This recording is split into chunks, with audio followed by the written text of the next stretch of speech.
Hello बच्चों, चलिए इस प्रश्न को देखते हैं। लंबी कूद में क्या इस बात का भी महत्व है कि आप कितनी ऊंचाई लेकर कूदते हैं? तो बच्चों, यहाँ जो प्रश्न दिया गया है, इस प्रश्न में हमसे पूछा गया है कि कोई व्यक्ति जब लंबी कूद करता है तो क्या लंबी कूद करते समय ऊंचाई का महत्व होता है, और अगर ऊंचाई का महत्व होता है तो उसे कितनी ऊंचाई लेकर कूदना चाहिए। तो चलिए बच्चों, सर्वप्रथम इस प्रश्न की मुख्य अवधारणा पर चर्चा करते हैं। तो बच्चों, इसमें हम क्या देखते हैं कि हमारे पास जो है, ये कोई एक तल है, एक्स तल हमने ले लिया, जो हमारे पास कैसा है बच्चों, क्षैतिज तल है। और ये हमारे पास पृथ्वी पर है। तो ये हमारे पास कोई एक तल है बच्चों। ये तल हमारे पास है एक्स, जो कौन सा तल है, क्षैतिज तल है। और एक दूसरा तल बच्चों हम ले लेते हैं यहाँ पर, और वो दूसरा तल हमारे पास कौन सा है बच्चों, वाई तल है। और ये तल हमारे पास कैसा है, ऊर्ध्वाधर तल हमने ले लिया। तो एक तल हो गया एक्स और दूसरा तल बच्चों हमारे पास क्या है, वाई है।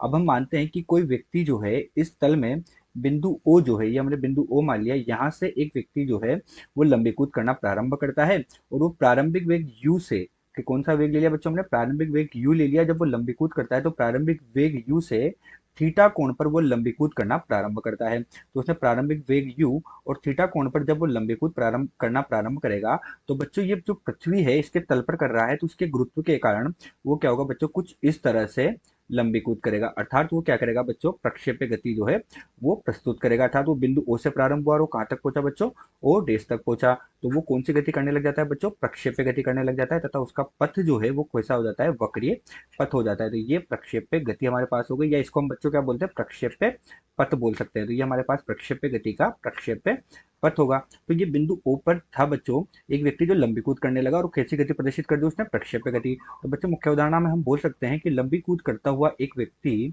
लंबी कूद करता हुआ, लंबी कूद करता हुआ व्यक्ति, लंबी कूद करता हुआ व्यक्ति क्या करता है बच्चों, प्रक्षेप्य गति को प्रदर्शित करता है। तो वो क्या कर रहा है बच्चों, यहाँ पर प्रक्षेप्य गति को प्रदर्शित करता है, प्रक्षेप्य गति को प्रदर्शित करता है। अर्थात वो जो प्रक्षेप्य पथ है, उस प्रक्षेप्य पथ में बच्चों वो क्या करता है, गति करता है। अब यहाँ बच्चों हम क्या देखते हैं कि व्यक्ति जो था वो बिंदु ओ से उसने लंबी कूद करना प्रारंभ की और वो बिंदु ओ डेस तक आया। तो बच्चों, ये दूरी जो होती है इसको हम परास बोलते हैं, जिसे हम आर से लिखते हैं। अब लंबी कूद का मान अधिकतम होने के लिए बच्चों क्या होना चाहिए, परास का मान अधिकतम होना चाहिए। अर्थात हम क्या कह सकते हैं कि अधिकतम दूरी तय करने के लिए लंबी कूद में व्यक्ति अधिक से अधिक दूरी तय करना चाहेगा, ताकि वो उस लंबी कूद को जीत सके। तो अधिकतम दूरी तय करने के लिए अब उसको क्या करना है बच्चों, अधिकतम दूरी तय करनी है, तो उसके लिए उसके पास क्या होना चाहिए,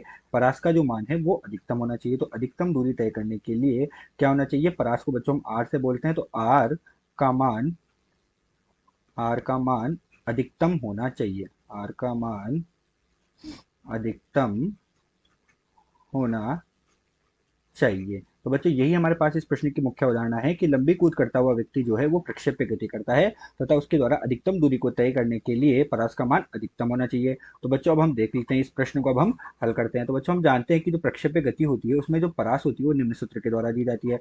आर का मान बच्चों हमारे पास होता है you square sine to theta बटे जी से दी जाती है। अब बच्चों हमें क्या चाहिए, परास का मान अधिकतम चाहिए।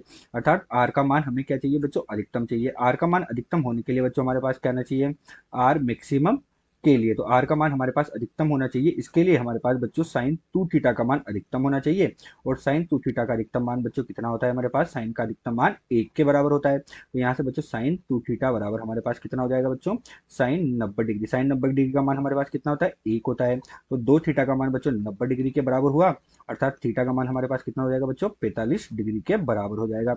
अर्थात बच्चों, लंबी कूद में उसको अगर किसी व्यक्ति को अधिकतम दूरी तय करनी है तो उसे 45 डिग्री के कोण पर कूदना चाहिए, और तो उससे उसकी परास का मान अधिकतम होगा, और परास का मान अधिकतम है, अर्थात वो अधिकतम दूरी को वहां पर तय करेगा। तो बच्चों, अब हम देखते हैं कि जो अधिकतम ऊंचाई है वो कितनी होनी चाहिए। तो हम यहाँ पर देखते हैं अधिकतम ऊंचाई, क्योंकि हमसे पूछा गया कि ऊंचाई का क्या महत्व है, तो ऊंचाई का भी महत्व है बच्चों। अधिकतम ऊंचाई कितनी तय करेगा वो, तो अधिकतम ऊंचाई हो जाएगी बच्चों हमारे पास एच। और एच का मान हमारे पास कितना होता है बच्चों, एच का मान होता है हमारे पास यू स्क्वायर साइन स्क्वायर, यानी यू का वर्ग साइन का वर्ग थीटा बटे दो जी होता है बच्चों यहाँ से। अब हमारे पास क्या होना चाहिए, अधिकतम ऊंचाई होनी चाहिए। अधिकतम ऊंचाई के लिए हमारे पास थीटा का मान कितना रख दो बच्चों, 45 डिग्री जब हम रख देंगे तो हमारे पास अधिकतम ऊंचाई होगी, अर्थात अधिकतम ऊंचाई का मान कितना हो जाएगा बच्चों, यू का वर्ग बटे हमारे पास कितना है बच्चों 2g, और साइन का वर्ग थीटा, साइन वर्ग थीटा बच्चों साइन 45 का मान हमारे पास 1/√2 यानी कि 1/वर्गमूल 2 होता है बच्चों। उसका हमारे पास वर्ग होगा, अर्थात अधिकतम ऊंचाई का मान हमारे पास कितना होगा बच्चों, अधिकतम ऊंचाई का मान हमारे पास होगा u का वर्ग बटे 4g के बराबर। अतः लंबी कूद में उसको अधिकतम ऊंचाई कितनी होगी बच्चों, उसकी u के वर्ग यानी उसका जो प्रारंभिक वेग है वो बटे 4g के बराबर होगी। तो बच्चों हमसे प्रश्न में पूछा गया था कि यार लंबी कूद में ऊंचाई को लेकर, जितनी ऊंचाई को लेकर कूदते हैं उसका महत्व है। हाँ, तो बच्चों लंबी कूद में अधिकतम ऊंचाई का महत्व होता है। यही इस प्रश्न का उत्तर है। आशा करते हैं दिया हुआ प्रश्न आपको समझ आया होगा। धन्यवाद।